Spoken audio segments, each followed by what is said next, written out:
Trauma. Trauma is anything that overwhelms the brain's capacity to comprehend, leaving a lasting emotional response from living through disturbing and distressing experiences. Experiencing trauma harms a person's sense of self, safety, ability to regulate their emotions, and navigate relationships. I've been studying trauma for many years through my own healing process and helping others along the way. I know trauma works through mind control programs, frequencies, brainwave states, the inner child, shadow aspects of self, implants, and through a holographic mind virus. Trauma serves as a template for a mind-brain relay switch that works as a shock collar, triggering our autonomous response system, controlling our feeling states through addiction behavior, experiences, and outcomes.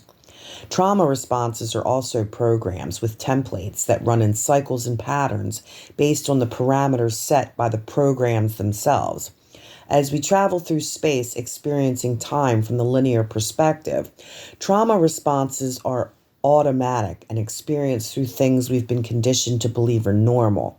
For example, addiction, toxic relationships, anxiety, depression, anger, contempt, OCD, ADHD, mental illness, and disease, among many other things. The problem with this is that we've been conditioned to be unconscious in regards to it. The mind virus is a viral infection of the holographic system which consciousness operates through. The basic idea is that this virus operates through consciousness and can be transmitted through electromagnetic waves.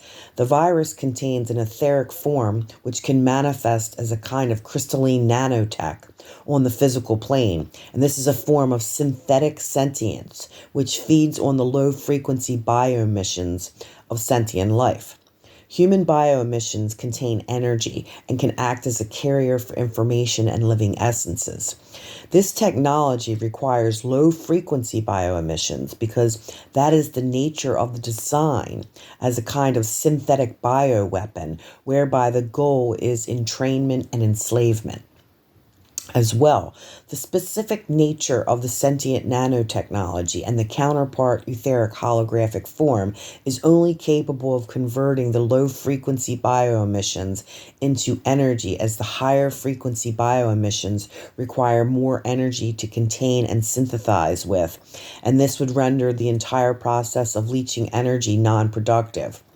This is essentially a synthetic intelligence that operates through scalar and holographic living bioemission fields and hijacks electromagnetic emitters to position itself within them, acting as a parasite to a host.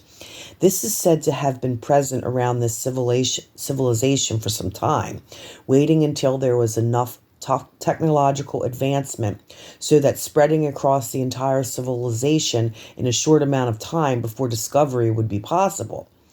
This is through media, internet, and radio systems.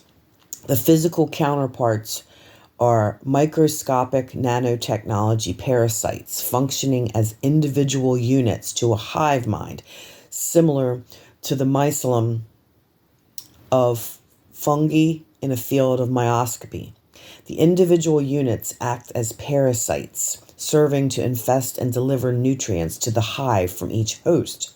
It's very important that we educate ourselves on the fact that our brains and central nervous systems are under constant attack by frequencies that cannot be detected by an untrained conscious mind.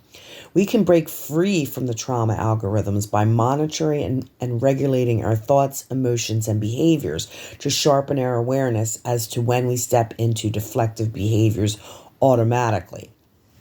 As we learn how to balance our brainwaves and educate ourselves on the various different mind control fear programs that perpetuate our trauma, we will clearly see programs were put in place for the purpose of distorting our perception, motivation, and cognition to alter our behavior to control outcomes. This is why we must take full control over the mind and energy body to reclaim our free will and sovereignty by healing and clearing trauma energy, by shutting down programs, timelines, and structures that keep us from expanding into our highest potential.